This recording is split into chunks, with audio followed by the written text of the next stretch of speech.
इतिहास कविता Herodotus Strabo पुस्तक लिखी। भारत का इतिहास उत्कर्ष बी ए स्मिथ को जाता है। प्रागैतिक ऐतिहासिक काल ऐसा इतिहास जो साक्ष्य के आधार पर लिखा गया हो, अर्थात ऐसा इतिहास जो केवल पत्र को आधार पर लिखा गया है, वह प्रागैतिक इतिहास काल कहलाता है। यहाँ से कोई लिखित साक्ष्य नहीं मिले। प्रागैतिक इतिहास काल को विरोध करने के लिए डॉक्टर फ्रैंक बोयस को कहा जाता है। इन्होंने 1842 ईस्वी में ही कर्नाटक के लिंगसुगुर नामक स्थान पर प्रागैतिक इतिहास औजारों की खोज की थी। अध्ययन की दृष्टि से प्रागैतिक इतिहास काल में 3 भागों में बांटा गया है: पुनर्पाषाण काल, मध्यपाषाण काल, नवपाषाण काल। पुनर्पाषाण काल से आग की खोज की गई। नवपाषाण काल से पहिया की खोज की। मानव द्वारा पाला गया पशु कुत्ता था। इस बात की जानकारी मध्यपाषाण काल में मिल गई है। मानव द्वारा कुल प्रयोग में लाई गई पहली धातु तांबा थी। मानव द्वारा प्रयोग में लाई गई फसल गेहूँ थी।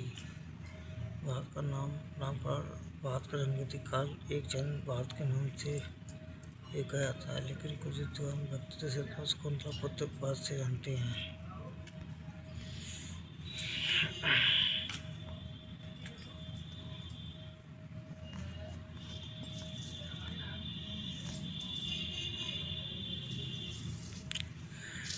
भारत का नाम इंडिया हर्बा मनी ईरानी ने दिया था। इन्होंने ही भारत का नाम हिंदुस्तान रखा था, क्योंकि यह सा को हा पढ़ते थे, गा को था पढ़ते थे। इसलिए इन्होंने सिंधु नदी को हिंदी नोद कहा और सिंधु नदी के आसपास के क्षेत्र को हिंदुस्तान कहा। भारत के अन्य भाषाओं के नाम फारसी, हिंदी, यूनानी, Indus, Latin, Indus, Telugu, home, चीनी, चिंतु। आगे ऐतिहासिक काल वैदिक सभ्यता, सिंधु घाटी सभ्यता। सिंधु घाटी सभ्यता 350 ईस्वी से 15 ईसा पूर्व तक, 17 ईसा था। सिंधु सभ्यता भारत में पुरातत्व विभाग के जिम्मेदार अलेक्जेंडर कलियन थे, लेकिन भारत में पुरातत्व की नींव कर्जन ने की थी। सिंधु सभ्यता की पहले हड़प्पा की खुदाई की गई थी। जॉन मार्शल सिंधु सभ्यता का विस्तार दक्षिण पूर्व दिशा में हुआ था। आज़ादी के समय तक सिंधु सभ्यता की केवल 40 बस्तियाँ थीं, बची गईं, लेकिन वर्तमान में 1400 बस्तियाँ हैं, जिनमें 925 बस्तियाँ भारत में और 275 पाकिस्तान में स्थित हैं। सिंधु सभ्यता एक सभ्यता नगर योजना एक व्यवस्थित सभ्यता थी, अतः शहरी व्यवस्था थी।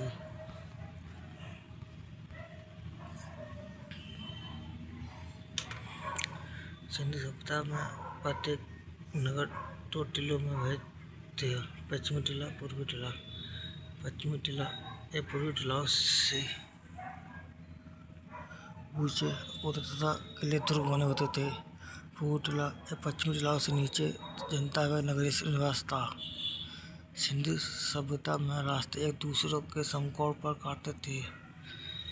सिंधु सभ्यता के भवनों के बीच में एक अगान होता था, जिसके चारों ओर 4 से 5 कमरे, एक रसोई, एक स्नानागार होता था। इस सभ्यता के समय सामान्य मकान पक्की ईंटों के बनाए जाते थे। इस समय ईंटों का अनुपात 4:1 था। इस सभ्यता में समय दरवाजे, खिड़कियाँ रास्ते की ओर न खोलकर पीछे गली में खुलते थे।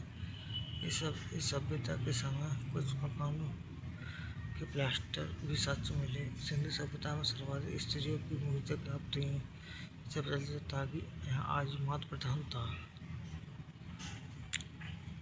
लेकिन सिंधु सभ्यता के लोथल और कालीबंगा नामक स्थान से सती प्रथा के भी साक्ष्य मिले तथा कुछ स्थानों से दास प्रथा के भी साक्ष्य मिले। सिंधु सभ्यता के लोग वस्त्र व आभूषणों के शौकीन थे।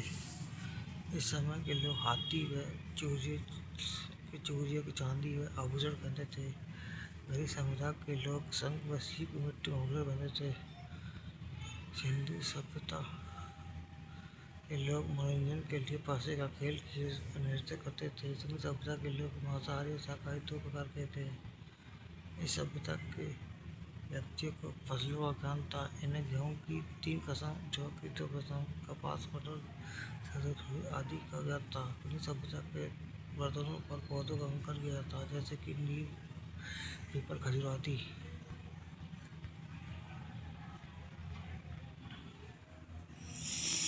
हिंदू सभ्यता के समय व्यक्ति बहुत से पशु पालते थे, जिन्हें ऊपर वाला सांड सर्वाधिक प्रिय था। इस सभ्यता के लोग माप तोल भी जानते थे तथा यहाँ से कुछ वाट प्राप्त हुए। इन वाटों की विशेषता की यह घनाकार में 16 गुरुज थे। सिंधु सभ्यता से लिपि प्राप्त हुई, जिसमें लिपि दाईं व बाईं ओर लिखी जाती थी, लेकिन जब पंक्तियाँ एक से अधिक हो गई तो पंक्ति दाईं से बाएं और दूसरी पंक्ति बाएं से दाएं लिखी जाती थी। इस लिपि को अभी तक पढ़ा नहीं गया। इस लिपि में 300 से 400 चित्र अक्षर दिए गए। सिंधु सभ्यता के प्रमुख नगर। हड़प्पा नगर। यह नगर पाकिस्तान के पंजाब प्रांत मानगुडी नामक स्थान जिले में स्थित है। यह नगर रावी नदी के सहायक में स्थित है। इस नगर में सर्वप्रथम उल्लेख 1826 में चार्ल्स मेसन द्वारा किया गया था, लेकिन इन्हें कोई खास सफलता हाथ नहीं लगी। इसके बाद हड़प्पा नगर उल्लेख 1856 में ब्रिस्टन चंदियों द्वारा किया गया था। जॉन ब्रिटन क्लार्क सेलर द्वारा इन्होंने यहाँ से प्राप्त पत्थरों का उपयोग कराची से लाहौर रेलवे लाइन बिछाने के समय किया था, लेकिन कोई खास सफलता हाथ नहीं लगी। जब 1921 में भारतीय प्रस्ताव प्राग के निर्देशक सर जॉन मास्टर बने, तब उन्होंने हड़प्पा नगर की पूर्व खुदाई की ठेका दयाराम साहनी को दे दिया।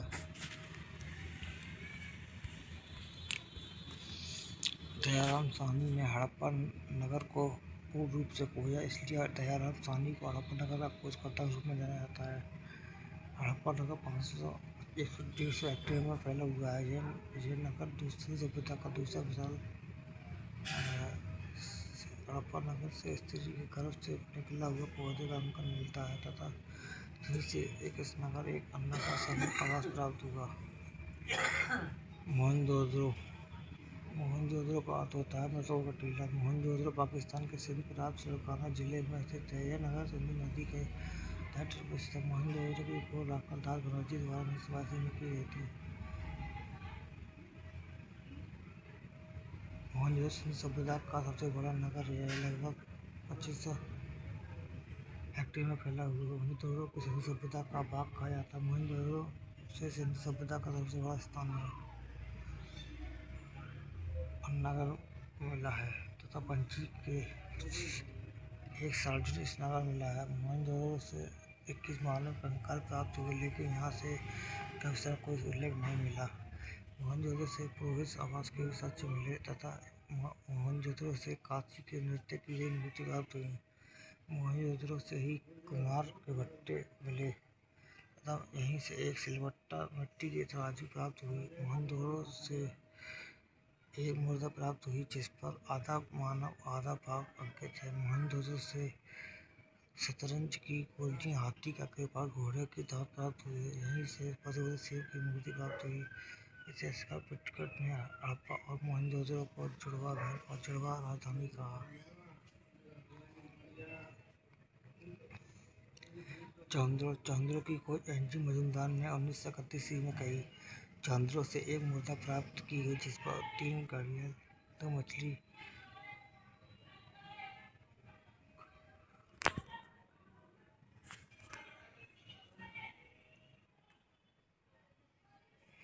चांदरों को एन जी मजूमदार ने 1931 में चांदरों से मुद्रा प्राप्त हुई। 3 घड़ियाल, 2 मछली चित्र अंकित सजाइन से ईंटों पर बिल्ली का पीछा करते हुए कुत्ते के पंजे के निशान प्राप्त हुए।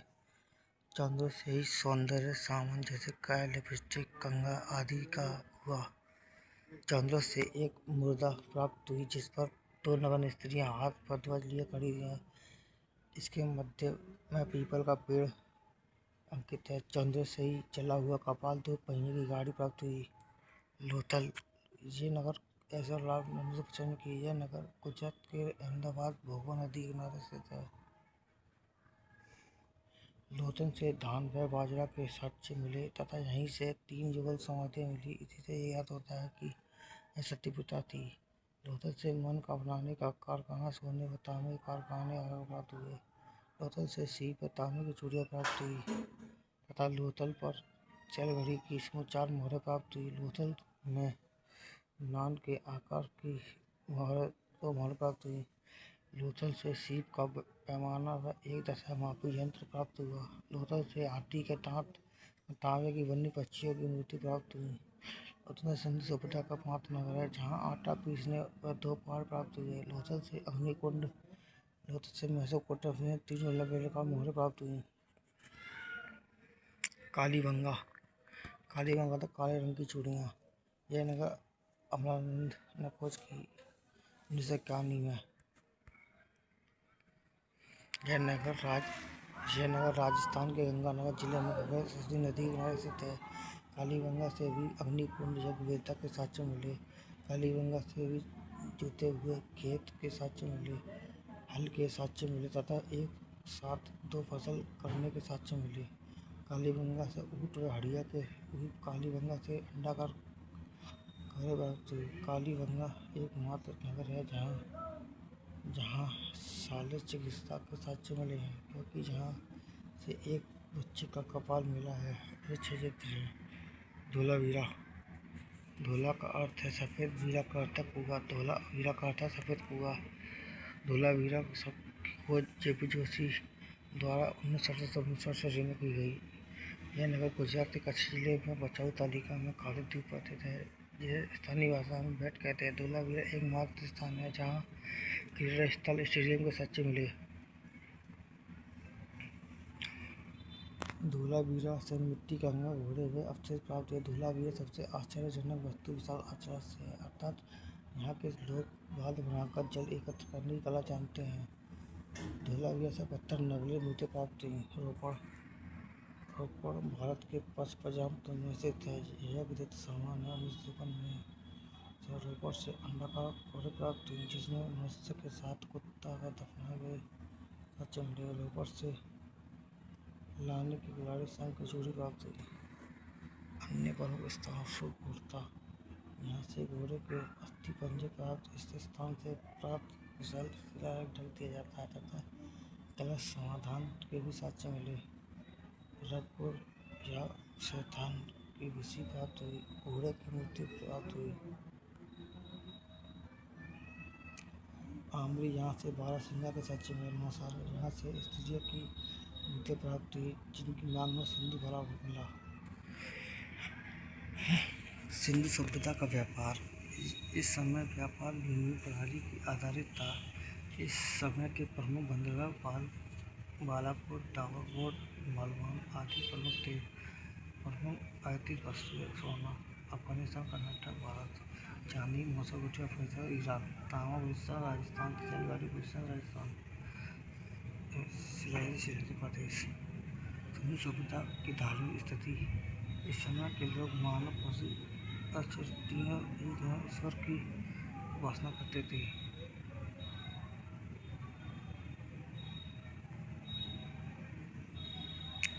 सिंधु सभ्यता के लोग अंधविश्वास में मानते थे, पुनर्विश्वास में विश्वास रखते थे।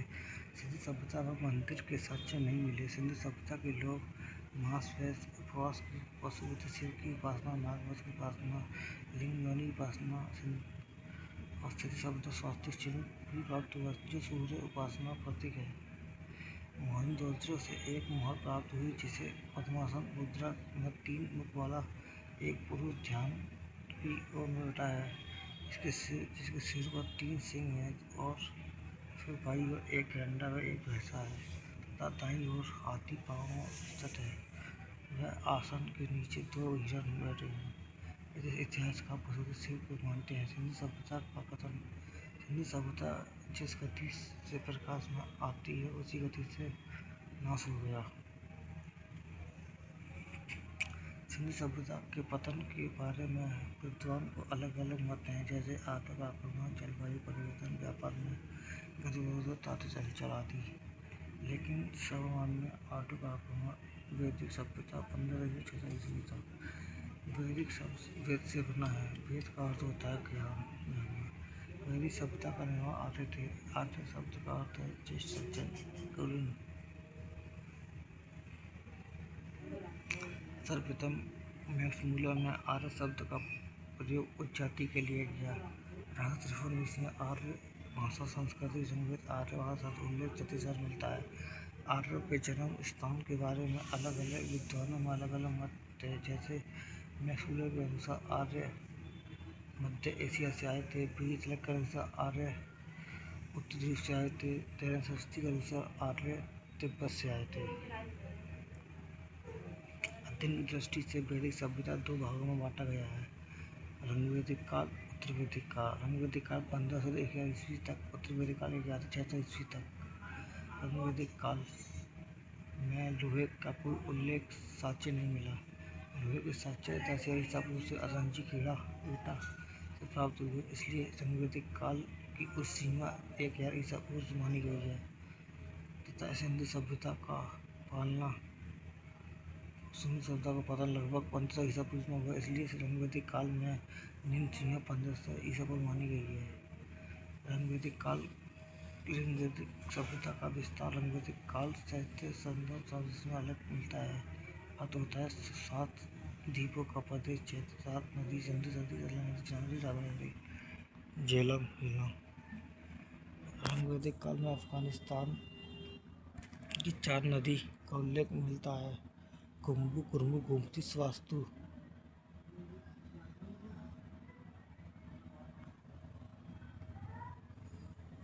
ऋग्वैदिक काल की प्राचीन और आधुनिक नदी के नाम। प्राचीन नाम, आधुनिक नाम। कुंभा को काबुल नदी, कुर्मू को कुर्रम नदी, गोमती गोमल नदी, स्वास्तु स्वास्थ्य नदी, विशुद्धता को झेलम नदी, तिस्कनी को चिनाब नदी, विभाषा को जवाहर नदी, शतुर्थी को सतलज नदी, परशुणी को रावी नदी, सदा नीरा को गंडक नदी। ऋग्वैदिक काल में नदी 21 नदियों का उल्लेख मिलता है। ऋग्वैदिक में गंगा नदी का एक बार उल्लेख मिलता है व यमुना नदी का 3 बार उल्लेख मिलता है। गंगा नदी को 2018 में राष्ट्रीय नदी कहा गया। ऋग्वैदिक में सिंधु नदी का सर्वाधिक उल्लेख है। इस समय सबसे पवित्र नदी सरस्वती नदी को महत्व नदियों में नर्मदा पाया जाता है। ऋग्वैदिक काल की राजनीतिक स्थिति इस सभ्यता का विस्तार होता है। कबीले कई तरह होते हैं। कुल कहलाती है तथा कुल का अर्थ परिवार होता है। कुल का प्रधान कुलपति या कुलपति कहलाता है। कई कुलों का ग्राम कहलाता है। ग्राम का प्रधान ग्रामीण कहलाता है। कई ग्रामों का समूह विष कहलाता है। विष का प्रधान विषपति कहलाता है। जन कहलाता है। जन का धनपति राजा करता है। ऋग्वैदिक काल की सबसे बड़ी इकाई जन थी। ऋग्वैदिक काल में जन शब्द का उल्लेख 275 बार हुआ, लेकिन इस काल में जनपद शब्द का कोई उल्लेख नहीं मिलता है। ऋग्वैदिक काल में सभा शब्द का उल्लेख 8 बार, सरस्वती में 9 बार मिलता है। ऋग्वैदिक काल में शूद्रजनों का समूह सूजन कहा जाता है। इस काल में राजा स्थायी निर्णय नहीं रखते थे। इस युद्ध कबीले को विवाह को सेना बाती पर रखा जाता है। ऋग्वैदिक काल की सामाजिक स्थिति। इस काल में समाज पुरुष प्रधान था। ऋग्वैदिक में 10 मंडल के पुरुष को शब्द परिणाम 4 वर्णों को उल्लेख मिलता है। ब्राह्मण, क्षत्रिय, वैश्य, शूद्र। ब्राह्मण परम पुरुष उत्पन्न होते हैं। क्षत्रिय परम पुरुष को भुजाओं से, वैश्य जांघों से, शूद्र पैरों से। परम पुरुष ब्रह्मा है। ऋग्वैदिक काल से महिलाओं की दशा। इस काल में महिलाओं की दशा बहुत अच्छी थी। इस काल में महिलाओं का उपनयन संस्था होता था। ऋग्वैदिक काल में पुण्य विवाह और बहुपति विवाह का विचलन था। ऋग्वैदिक काल में प्रथा, सती प्रथा तथा बाल विवाह का कोई उल्लेख नहीं मिलता था। इस काल में महिलाएं भाग देती थीं। ऋग्वैदिक काल में लोग मुद्रा, सिक्का, विश्वास, तोहफा, युवती महिला मिलती थी। इन महिलाओं में ऋग्वेद की बहुत सी रचना का उल्लेख मिलता है। ऋग्वैदिक काल में अविवाहित रहने वाली कन्या को अमायु कहा जाता है। ऋग्वैदिक काल के समय 3 प्रकार के वस्त्र होते थे, नीवी, पास, अधिवास। नीवी शरीर के निचले पहने, पास मध्य पहने, अधिवास ऊपर होने वाली। ऋग्वैदिक काल के प्रमुख आभूषण। कड़ कानों में पहने, निष्ठ गले में पहने, करीब सिर पर पहने, ज्योति अंगूठी में पहनने वाले। ऋग्वैदिक काल की आदि से ऋग्वैदिक काल के जन्म की स्थिति पशुपालन पर निर्भर करती है। इस समय सबसे पशु काल में सर्वाधिक अश्व युद्ध गाय को लेकर हुए। ऋग्वैदिक में गाय शब्द का उल्लेख 76 बार किया गया। ऋग्वैदिक काल के चौथे मंडल से खेती का उल्लेख मिलता है और सर्वाधिक खेती जौ का उल्लेख मिलता है। यहीं से खेती संबंधित बहुत सी जैसे कि लावल हल करूसु गोबर की खाद अब तो कमुआ उर्वरा जोते हुए खेत कुंभा नहर सीता अलके आदि। ऋग्वैदिक काल से चर्मकार बढ़ाई बनकर कुमार आदि का भी उल्लेख मिलता है। ऋग्वैदिक काल की धार्मिक स्थिति इस काव्य के व्यक्ति एक सर्वभौम मानते थे। आर्यों के देवता को 3 सूचियों में बांटा गया। आकाश देवता सूर्य भगवत अंतिम देवता इंद्र भाई माता देवता अग्नि सोम बृहस्पति। नोट प्रमुख देवता मार्ग आदि तूफान सरस्वती नदियों की देवी। ऋग्वैदिक काल के बाद शिक्षा को देवी कहा गया। जन्म को मृत्यु का देवता कहते, विप्र को प्रतीक के देवता, असीवत को चिकित्सा का देवता, सूर्य को जीवन के देवता कहते थे।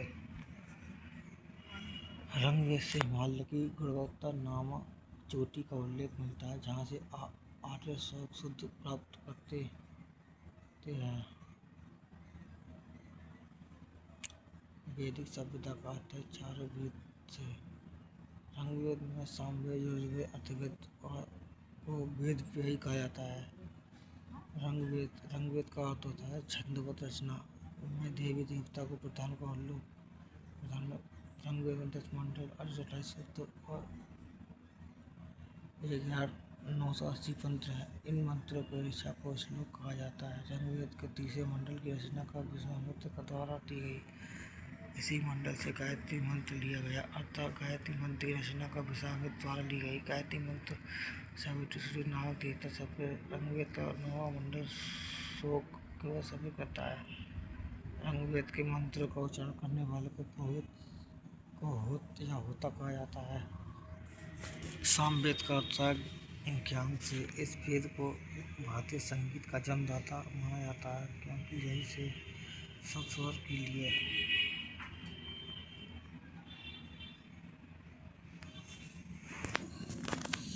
1549 मंत्र हैं। इन मंत्रों को गाने वाला रुगाता कहलाता है। यजुर्वेद, इस वेद में जागों का प्रावधान दिया गया है। यह एक महत्वेद है जो गंध और पंथ दोनों से लिए गए हैं। यजुर्वेद 1990 मंत्र है। यजुर्वेद के मंत्रों को करने वाले को पुरोहित ऊर्ध्वधु कहा जाता है। अर्थवेद ऋषि के नाम पर अर्थवेद रखा गया।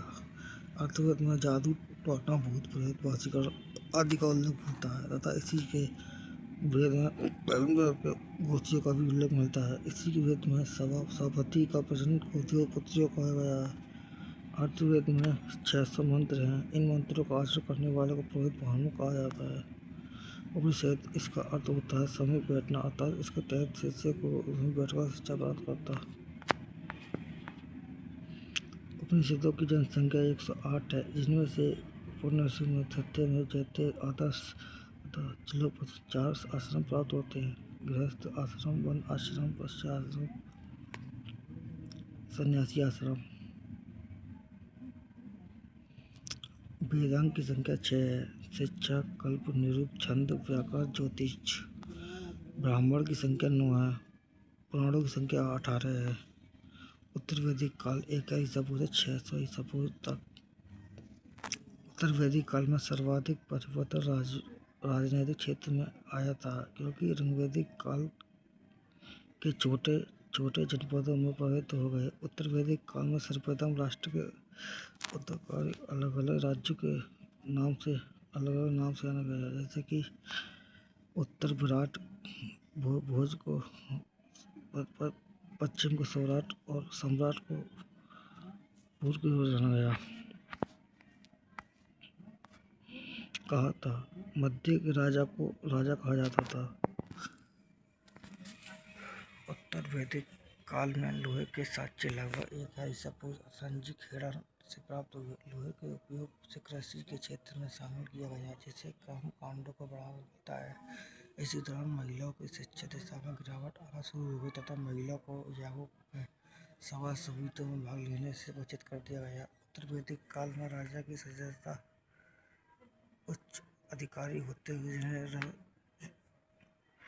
खनीन कहा जाता है, क्योंकि ये कानों में रत्न पहनते हैं।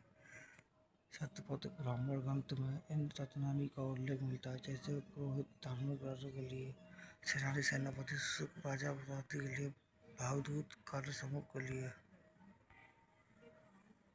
इस काल में राजा न्याय विभाग का प्रमुख होता तथा इस काल में ब्राह्मण को मृत्युदंड नहीं दिया जाता। उत्तर वैदिक काल में भी समाज 4 वर्ण थे: ब्राह्मण, यही, क्षत्रिय, अगच्छ, वैश्य, आर्द्र, शूद्र, आधव। उत्तर वैदिक काल में आधव को उपनयन नहीं होता था। उत्तर वैदिक काल में 3 आश्रम व्यवस्था प्राप्त होती है: गृहस्थाश्रम, वानराश्रम, ब्रह्माश्रम। उत्तर वैदिक काल से कृषि की 4 क्रियाएं चलाई गई: बुराई, बुड़ाई, यज्ञ। कुल 6 प्रकार के यज्ञ होते हैं: अग्निहोत्र यज्ञ, अश्व यज्ञ, वाजपेयी यज्ञ, पुरुषमेघ यज्ञ।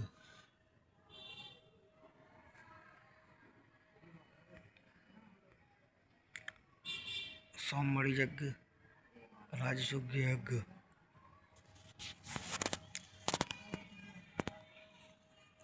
विवाह 8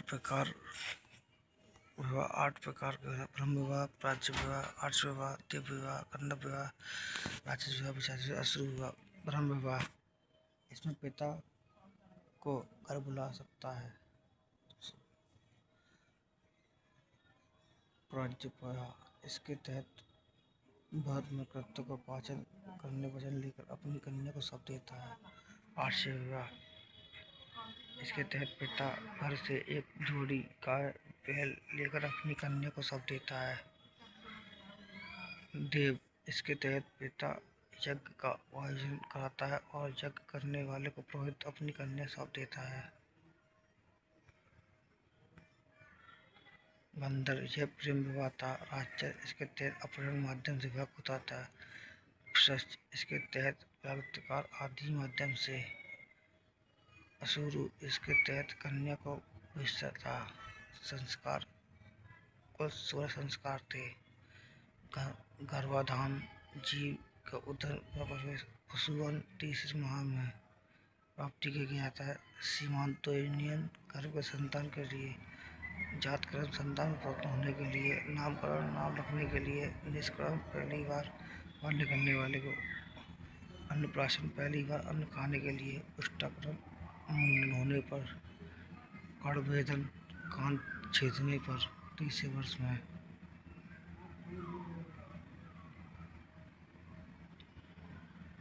वीरागम, शिक्षा प्राप्त करने के लिए। उपनयन, गुरु आश्रम जाने पर। वेदारंभ, वेदों की शिक्षा लेने पर। केशांत, गोदान, बालों को काटने पर। समापवर्तन, शिक्षा समाप्त करने पर। विवाह, शादी होने पर। अंत्येष्टि, देह संस्कार। जैन धर्म, जैन शब्द का संस्कृत जैन शब्द से बना है। इसका अर्थ होता है विजय, अर्थात जिसने अपने वाणी काया को जीत लिया हो वह जैन कहलाता है। जैन शासकों को तीर्थंकर कहा जाता है। जैन महात्माओं को ग्रंथ कहा जाता है, नी ग्रंथ कहा जाता है। जैन धर्म के कुल 4 संस्थापक थे और 4 तीर्थंकर। जैन धर्म का पहला तीर्थंकर ऋषभदेव था। आदिनाथ, इनका जन्म अयोध्या में हुआ तथा इन्होंने कैलाश पर्वत अपने प्राण त्यागे थे।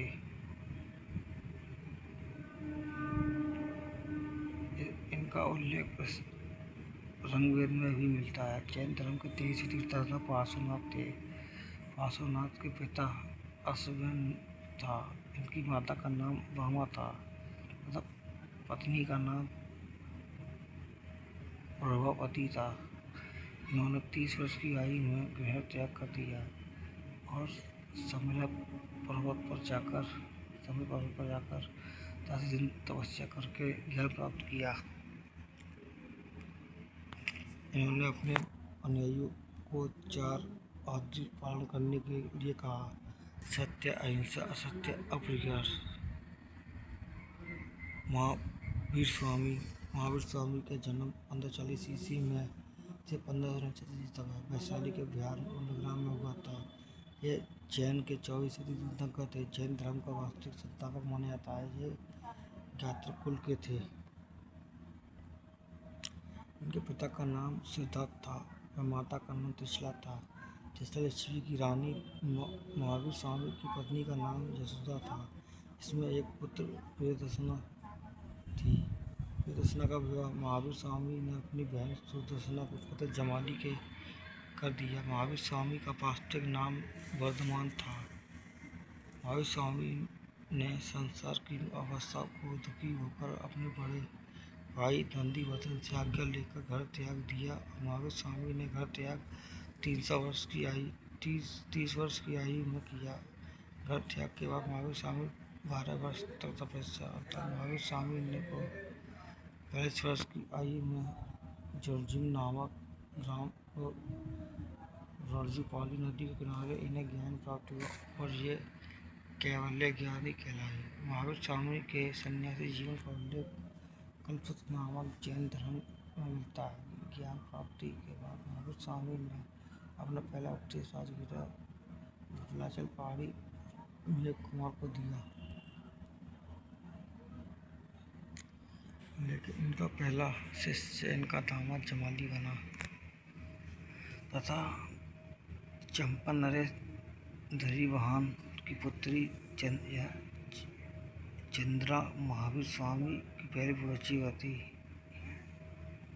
महावीर स्वामी के वासुनाथ द्वारा दिए गए 4 आदि वेदों में से एक ब्रह्मचर्य जोड़ दिए गए और जैन धर्म के 5 ग्रंथ कहलाए: सत्य, अहिंसा, असत्य, अपरिहार, ब्रह्मचर्य। महावीर स्वामी के 11 प्रमुख शिष्य थे जिन्हें गणधर कहा जाता था। जिनमें से 10 शिष्य की मृत्यु महावीर स्वामी के समय में ही हो गई। केवल एक 23 वर्धमान बचा। महावीर स्वामी ने संसार त्याग में सन्यासी मार्ग को ही एक व्यक्ति सच्चा धर्म बताया। जैन धर्म के 3 रत्न हैं: सम्यक ज्ञान, संपर्क आयान, सम्यक दर्शन। महावीर स्वामी की मृत्यु 468 ईस्वी से 527 ईस्वी तक 7 वर्ष हुई। लगभग 300 ईस्वी तक चंद्रगुप्त मौर्य के समय पहले जैन समय कराया गया।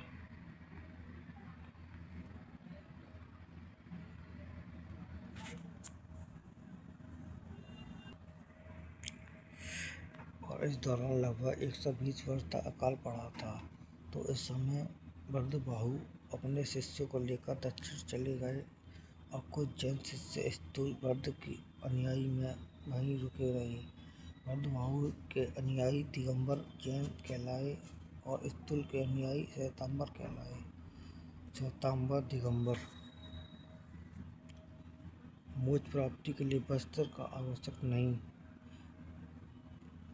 महिलाओं ज्ञान प्राप्त कर सकती हैं।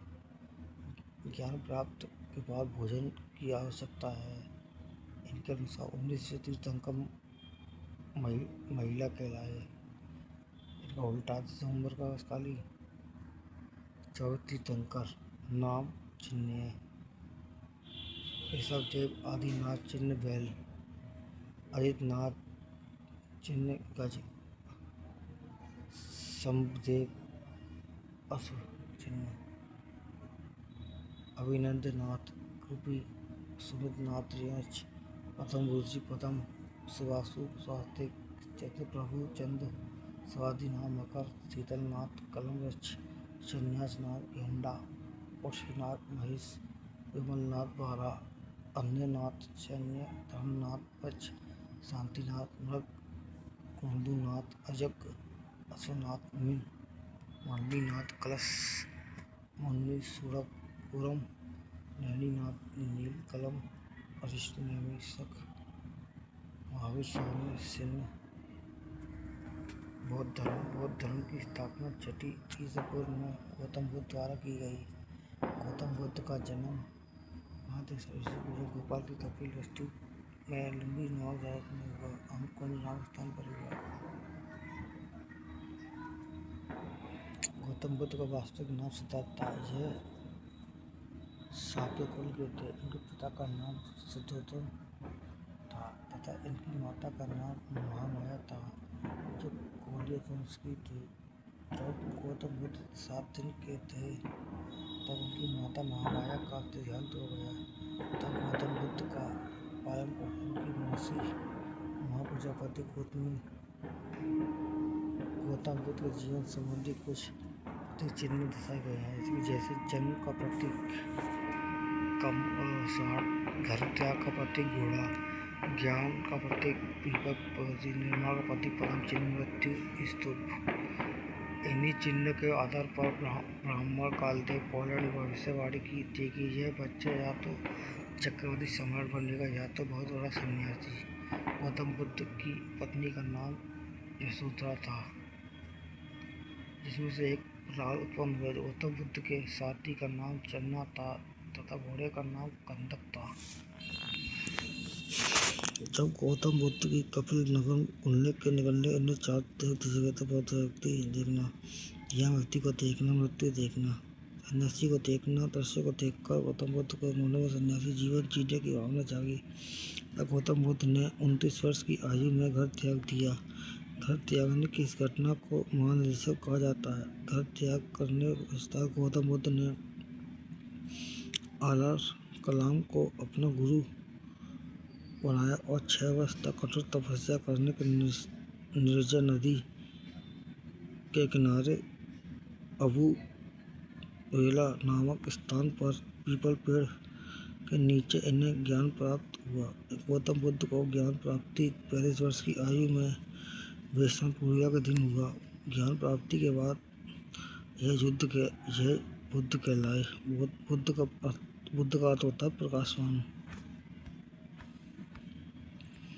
अर्थात गौतम बुद्ध को लाइट ऑफ एशिया कहा जाता है। गौतम बुद्ध द्वारा ज्ञान प्राप्ति की घटना निर्माण कहलाई। गौतम बुद्ध के बाद बुद्ध ने अपना पहला उपदेश सारनाथ में दिया। गौतम बुद्ध ने यह उपदेश 5 मित्रों को दिया। गौतम बुद्ध द्वारा प्रथम उपदेश घटना धर्मचक्र कहलाई। मौसी महाप्रजापति गौतमी ने गौतम बुद्ध से बौद्ध धर्म से महिलाओं को शामिल करने के लिए कहा, लेकिन गौतम बुद्ध ने मना कर दिया। लेकिन गौतम बुद्ध के प्रिय शिष्य आनंद के कहने पर गौतम बुद्ध ने महिलाओं को शामिल कर लिया। तब गौतम बुद्ध की पहली ब्रह्मचारी मौसी महाप्रजापति गौतमी बनी। गौतम बुद्ध ने सर्वाधिक उपदेश सारावती में दिए गए। गौतम बुद्ध की मृत्यु 483 ईसा पूर्व में लगभग 20 वर्ष की आयु में कुशीनगर में हो गई।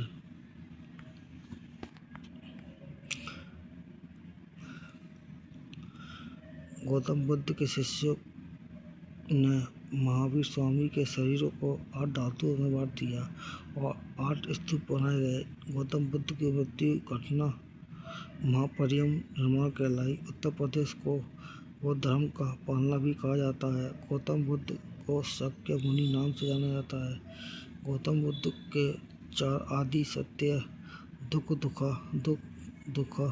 समुदाय, दुख निरोध, गामिनी प्रति। बौद्ध के 3 रत्न बौद्ध धम्म संगति, समय अध्यय शासक, समय 483 ईसा पूर्व, अध्यय महाकाश्य शासक, अजातशत्रु संस्थान राजगृह, समकालीन काशी का समय। चौथी बौद्ध संगति संघ 2 भागों में बांटे गए। हीनयान महायान।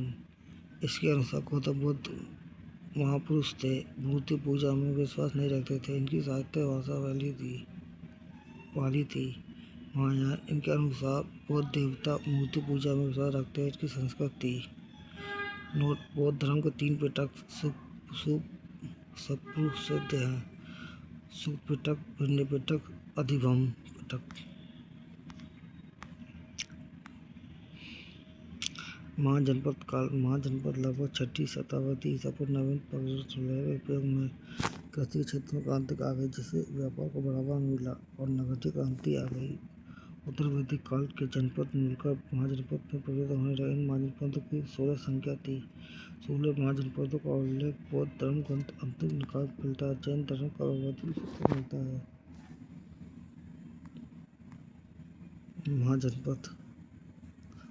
महाजनपदों की राजधानी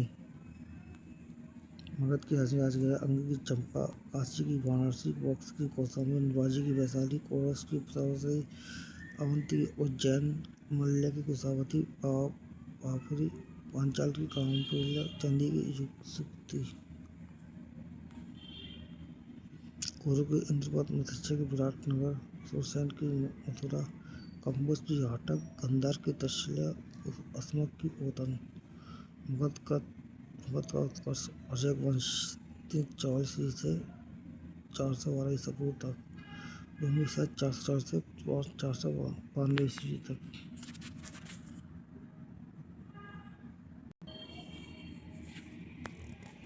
बिंबिसार 444 से 492 ईस्वी तक। बिंबिसार को अशोक वंश का द्वादश संतावक माना जाता है। बिंबिसार ने वैवाहिक संबंधों के माध्यम से अपने साम्राज्य का विस्तार किया। सबसे पहले बिंबिसार ने लिच्छवी की राजकुमारी चेलना से विवाह किया। इसके बाद बिंबिसार ने कौशल नरेश परसेन जीन का वाहन महाकोशला से विवाह किया। इसके बाद बिंबिसार ने मौर्य देश की राजकुमारी श्वेता से विवाह किया। जब बिंबिसार वैशाली नामक के ब्राह्मण में निकला तब इसकी मुलाकात परम पुरुष पति अम्रपाली नामक वैश्य से हुई और इससे विवाह कर लिया। अम्रपाली से बिंबिसार को एक जीवक नामक पुत्र उत्पन्न हुआ था, जिसे राजपाट से दूर बिंबिसार ने तक्षशिला शिक्षा ग्रहण करने के लिए भेज दिया। महावज्ञ के अनुसार बिंबिसार की 500 पत्नियां बताई थी। बिंबिसार ने अंग महाजनपद को जीतकर मगध में लाया था और अपने पुत्र अजातशत्रु को यहाँ का राजा बनाया था। बिंबिसार गौतम बुद्ध का मित्र व संरक्षक था, लेकिन पत्नी महाकोशला के कहने पर बिंबिसार ने जैन धर्म अपना लिया। इसकी बात जानकारी विनय पिटक नामक ग्रंथ से मिलती है। बिंबिसार ने अपने पुत्र दशरथ को अपना उत्तराधिकारी घोषित किया था, लेकिन वह एक अयोग्य शासक था। तो बिंबिसार ने अजातशत्रु को अपना उत्तराधिकारी घोषित किया, लेकिन इन बात से अजातशत्रु ने अनजान था। अजातशत्रु ने देवदत्त की बातों में आकर बिंबिसार को नदी से हटाकर बंदी बना लिया तथा बंदी जीवन के दौरान चेलना में की इस बात की जानकारी जैन ग्रंथ के आद्यसूत्र से मिलती है। जब अजातशत्रु को यह ज्ञात हुआ कि बिंबिसार ने मुझे उत्तराधिकारी घोषित किया, जब अजातशत्रु बिंबिसार को काटने भेजा, अजातशत्रु तेगी भाव हुआ और जहर खाकर हत्या कर ली। अजातशत्रु 492 ईसा पूर्व से 460 ईस्वी तक। अजातशत्रु वास्तविक कुड़िक था। जब अजातशत्रु राजा बना तब इनका विद्रोह होना शुरू हो गया। पहला विद्रोह कौशल से हुआ, क्योंकि बिंबिसार की मृत्यु के बाद बिंबिसार की पत्नी महाकोशला ने आत्महत्या कर ली। तब प्रसेनजीत महाकोशला के भाई प्रसेनजीत ने अजातशत्रु से संघर्ष किया और इस संघर्ष में अजातशत्रु विजयी रहा और श्रावस्ती गया तब भाग गया। अजातशत्रु ने प्रसेनजीत की पुत्री बाजीरा से विवाह कर लिया और इसके बाद दूसरा संघर्ष लिच्छवी में किया, क्योंकि चेलना बिंबिसार की मृत्यु के बाद वापस लिच्छवी चली गई तथा साथ में अपने 2 पुत्र हल व पहल साकी हाथी खजाना लेकर साथ। अजातशत्रु ने जब एक साकी हाथी वापस मांगे तो चेलना ने देने से मना कर दिया। लिच्छवी पर आक्रमण कर दिया। लिच्छवी को मगध में राज्य में मिला दिया। अजातशत्रु ने बल्लभ महाजनपद को अवंती में मिला दिया। अजातशत्रु खुद को अपने पिता का मृत्यु का दोषी मानता था, इसलिए अशांत रहता था। शक्ति प्राप्त करने के लिए जैन धर्म की ओर गया, लेकिन प्राप्त नहीं हुई। तब इसने बौद्ध धर्म अपनाया और इसने शांति प्राप्त हो गई। अजातशत्रु के राजगृह में व्यवहार पर्वत पर सप्तऋषि गुफा में पहली बौद्ध परिषद 487 ईसा पूर्व में कराई गई। पहले बौद्ध परिषद के अध्यक्ष महाकाश्यप को बनाया गया। अजातशत्रु ने मंत्री का नाम बदकार था, जिसने कहने पाया शत्रु ने बाजीराव से विवाह किया।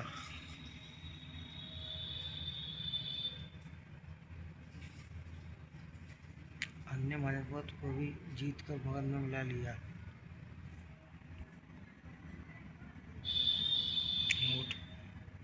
अजातशत्रु की मां का नाम वेदिका। बौद्ध धर्म के अनुसार अजातशत्रु की मृत्यु इसके पुत्र उदयन से की जैन धर्म ग्रंथ द्वारा देवताओं द्वारा की गई। उदयन 660 ईसा पूर्व से अज्ञात था। बौद्ध ग्रंथ के अनुसार अशोक वंश पिता के वंश का था, इसलिए उदयन अजातशत्रु की हत्या की।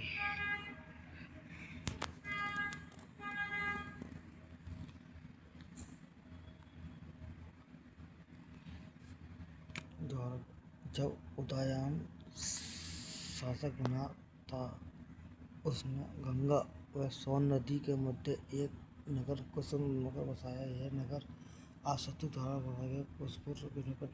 उदयन के कुसुमपुर और पुष्पुर मिलाकर उसका नाम पाटलिपुत्र कर दिया, अर्थात 3 उदयन ने पाटलिपुत्र बसाया। इसे आज बिहार की राजधानी पटना कहा जाता है। अपने शासन के 4 वर्ष उदयन ने पाटलिपुत्र को अपना राजधानी बनाया और इस बात की जानकारी वायु पुराण से मिलती है। उदयन ने अपने एक पड़ोसी शासक की हत्या कर दी, लेकिन उसका बेटा भागकर अवंती शासक राजा पालक के यहाँ शपथ ले ली थी। तब राजा पालक ने इसी साधु का वेश लिया और उदयन से मिलने भेज दिया तथा उदयन के सेनापति शिशुनाग ने इस साधु को उज्जैन से मिलवाया। तब इस साधु ने चाकू की सहायता से उदयन की हत्या कर दी और साधु की हत्या शिशुनाग द्वारा की गई।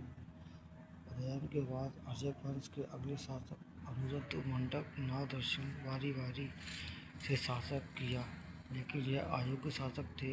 तब शिशुनाग ने नागदर्शन की हत्या कर शिशुनाग नया वंश स्थापित किया। शिशुनाग वंश 412 ईस्वी से 444 ईस्वी तक। शिशुनाग 412 से 439 ईस्वी तक। शिशुनाग मगध के उदयन की सेनापति था। शिशुनाग दशक की हत्या करने के बाद शिशुनाग लिच्छवी के राजा वैशाली से उत्पन्न हुआ था।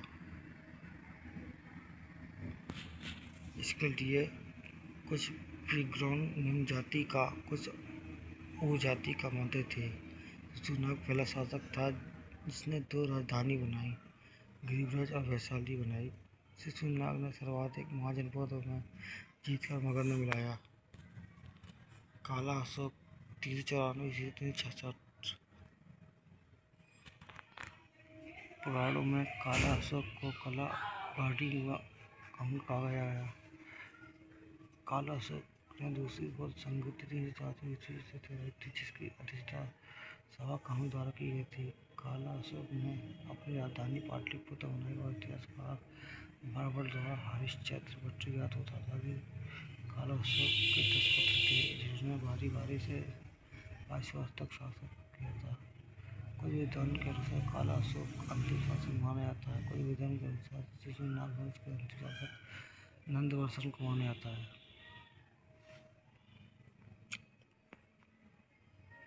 जिसकी हत्या महापद्मनंद द्वारा की गई थी। महापद्मनंद ने नंदवंश की नींव डाल दी। नंदवंश 340 ईसा से 332 ईसा पूर्व तक। महानंदवंश 340 से 332 ईसा तक। महापद्मनंद को केंद्रीय शासक पद्मनंद जिनको माना जाता है। महापद्मनंद को सर्वक्षत्रिय क्षत्रिय का नाम बढ़ाकर परशुराम का अलग कहा जाता है। इतिहासकार महापद्मनंद को गढ़िका कर बुलाते हैं। वैश्य का बेटा महापद्मनंद पहला शासक था, जिन्हें राजधानी में सेना कर सीमाओं से लगाई गई महाजनपद राजकोष शाखा द्वारा सर्वाधिक बताया गया। महानपंत के दरबार में पाणिनि नामक विद्वान नंद सेन कहा जाता है और महापंत को नंद 9 पुत्र थे, जिनके 7 पुत्र गणानंद बना।